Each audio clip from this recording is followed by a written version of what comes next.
আজকে আমরা রাজনৈতিকভাবে একটা অস্বাভাবিক পরিস্থিতি বাস করছি। আমাদের একটা ছাত্র জনতার অভ্যুত্থান হয়েছে, আমরা একটা ভয়াবহ ফ্যাসিস্টকে দেশ থেকে তাড়িয়েছি,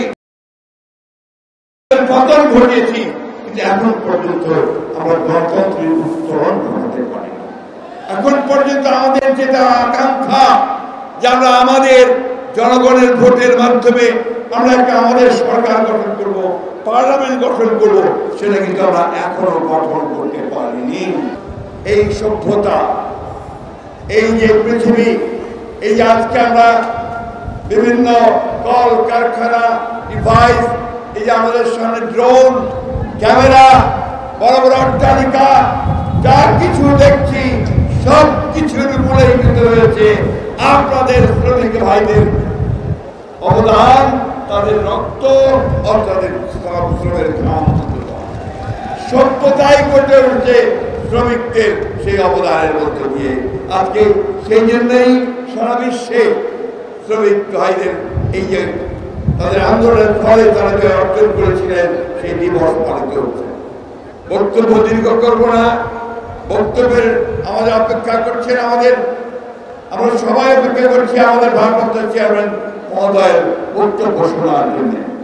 আমি শুধু আপনাদের সামনে একটি কথা বলতে চাই, সেটি হচ্ছে যে সবচাইতে বঞ্চিত শ্রেণী মানব জাতির মধ্যে যদি থাকে তাহলে হচ্ছে শ্রমিক শ্রেণী। বন্ধুগণ, তারা মাথার গাম পায়ে ফেলে ফসল উৎপাদন করে, তারা উৎপাদন করে কলে কারখানায়, তারা গোটা সভ্যতাকে বাঁচিয়ে রাখে, অথচ তারাই তাদের ন্যায্য মজুরি পায় না। একই ঘটনা বাংলাদেশে। আজকে আমার খুব কষ্ট হয় যখন আমরা দেখি যে একজন 6 বছরের বাচ্চা অথবা 8 বছরের বাচ্চা, 9 বছরের বাচ্চা যখন থেকে একটা কারখানাতে গিয়ে হাতুড়ি পেটাতে হয়। এই সেই সমাজ যেখানে তার শিক্ষার অধিকারে, তার লেখাপড়া করার কথা, খেলাধুলা করার কথা, তখন তাকে জীবিকার জন্যে, তার পরিবারকে রক্ষা করার জন্য তাকে তখন হাতুড়ি পেটাতে হয়, কারখানায় কাজ করতে হয়। বন্ধুগণ, আজকে সমগ্র বিশ্বে আমি এই কথাই বলছি যে সবচেয়ে বঞ্চিত শ্রেণী হচ্ছে শ্রমিক শ্রেণী। যুগের পরিবর্তন হয়েছে, প্রযুক্তির পরিবর্তন হয়েছে, উৎপাদনের যে প্রক্রিয়া তার পরিবর্তন হয়েছে, এখন যন্ত্রের আবিষ্কার হয়েছে, কম্পিউটার এসেছে, শারীরিক পরিশ্রম কমে এসছে, কিন্তু শ্রমিক শ্রেণীর যে প্রয়োজন সেটা কিন্তু কমেনি। বন্ধুগণ, আজকে বাংলাদেশে বারবার সরকার এসেছে, আমরাও এসেছি, শ্রমিক শ্রেণীর সত্যিকার অর্থে যে কাজগুলো করা দরকার ছিল আমরা কিন্তু সেই কাজগুলো সবাই করে উঠতে পারিনি।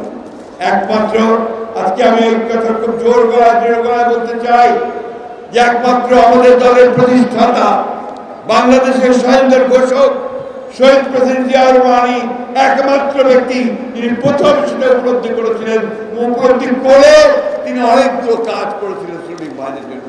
প্রথম কাজ তিনি যেটা করেছিলেন শ্রমিক ভাইদের বোনদের তাদের কর্মসংস্থানের জন্য তিনি যে গার্মেন্টস কারখানাগুলো চালু করেছিলেন, নতুন সুযোগ তৈরি করে দিয়েছিলেন। এবং একই সঙ্গে বাংলাদেশের আমাদের শ্রমিক ভাইরা যেখানে কাজ পায় না, বিদেশে গিয়ে যেন কাজ করে অর্থ উপার্জন করতে পারে, সেই জন্য বিদেশে শ্রমিক রপ্তানির ব্যবস্থা করেছিলেন, রেমিটেন্সের ব্যবস্থা করেছিলেন। বন্ধুগণ, আর অনেকগুলো কাজ তিনি করেছিলেন যে গার্মেন্টস সহ নতুন বহু বৃহৎ ক্ষুদ্র শিল্প করে লাখ লাখ নারী পুরুষ শ্রমিকের কর্মসংস্থান করেছেন। আইএলও কনভেনশন 144 অনুমোদন করে ত্রিপক্ষীয় পরামর্শ পরিষদ গঠন করেছিলেন। শ্রমিকদের শিক্ষার জন্য 3টি শিল্প সম্পর্ক কল্যাণমূলক কাজ করা দরকার। আমাদের দল, আমাদের নেতা শহীদ জিয়া ও দেশনেত্রী বেগম খালেদা জিয়া করেছিলেন। বন্ধুগণ, আজকে আমরা রাজনৈতিকভাবে একটা অস্বাভাবিক পরিস্থিতি বাস করছি। আমাদের একটা ছাত্র জনতার অভ্যুত্থান হয়েছে, আমরা একটা ভয়াবহ ফ্যাসিস্টকে দেশ থেকে তাড়িয়েছি, পতন ঘটিয়েছি, কিন্তু এখন পর্যন্ত আমরা গণতন্ত্রের উত্তরণ ঘটাতে পারি। এখন পর্যন্ত আমাদের যেটা আকাঙ্ক্ষা যে আমরা আমাদের জনগণের ভোটের মাধ্যমে আমরা একটা আমাদের সরকার গঠন করব, পার্লামেন্ট গঠন করব, সেটা কিন্তু আমরা এখনো গঠন করতে পারিনি। পট পরিবর্তনের পরে আমাদের নেতা শহীদ প্রেসিডেন্ট জিয়া রহমান সেই বহুদলীয় গণতন্ত্র নিয়ে সে সংস্কার শুরু করেছিলেন। এবং এই যে আজকে আমাদের সাংবাদিক ভাইরা এখানে আজকে অনেকগুলো ক্যামেরা নিয়ে দাঁড়িয়ে আছেন, এই সংবাদপত্রের যে স্বাধীনতা, মিডিয়ার যে স্বাধীনতা, এটাও শহীদ প্রেসিডেন্ট জিয়া রহমান নিয়েছিলেন সংস্কারের মধ্য দিয়ে। সুতরাং সংস্কার আমাদের দাবি, সংস্কার আমাদের সন্তান, এবং এই জন্যেই আমাদের নেতা, আমাদের ভারপ্রাপ্ত চেয়ারম্যান তারেক রহমান সাহেব সবচেয়ে খারাপ সময়ে যখন আওয়ামী লীগের ফ্যাসিবাদ চেপে বসেছে সেটার উপরে, তখনই রাষ্ট্র পরিবর্তনের কথা চিন্তা করে, কাঠামো পরিবর্তনের কথা চিন্তা করে তিনি 31 দফা দিয়েছিলেন। সুতরাং আজকে এই শ্রমিক জনসমাবেশ থেকে আমরা দাবি করছি অবিলম্বে সমস্ত মত হয়েছে দলগুলো সেই সংস্কারগুলোকে আপনারা ইমপ্লিমেন্ট করেন, সেগুলোকে কাজে কাজ করেন, সংস্কারগুলো নিয়ে আসেন এবং দ্রুত নির্বাচনের ব্যবস্থা করেন। যেগুলোতে একমত হবে না সেগুলোর মধ্যে 4টা ফর্মকে সই করে তা পরবর্তী পার্লামেন্টে পাস করার ব্যবস্থা করেন। বন্ধুগণ, বক্তব্য দীর্ঘ করার কোনো সুযোগ নেই, শুধু কথা বলতে চাই যে আজকে বাংলাদেশের অস্তিত্ব নির্ভর করছে গণতন্ত্রের উত্তরণের উপরে, গণতান্ত্রিক ব্যবস্থায় যাওয়ার উপরে, ও সেখানেই আমাদের সমস্যাগুলোর সমাধান হবে।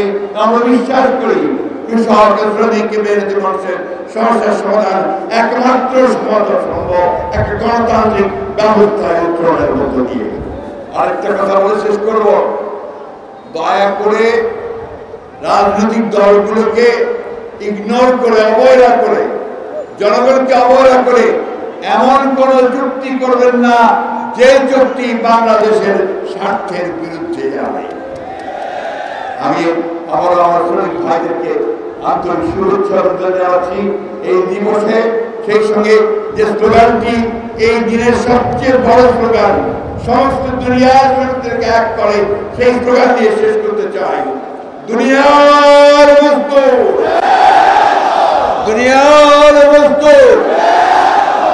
ধন্যবাদ। আসসালামু আলাইকুম। বাংলাদেশ জিন্দাবাদ, বাংলাদেশ জাতীয়তাবাদী দল জিন্দাবাদ, শহীদ জামালত দেশনেত্রী বেগম খালেদা জিয়া জিন্দাবাদ, তারেক রহমান জিন্দাবাদ। নিশ্চিন্তে খান স্বাস্থ্যকর অল টাইম পান, অল টাইম হেলদি লাইফ।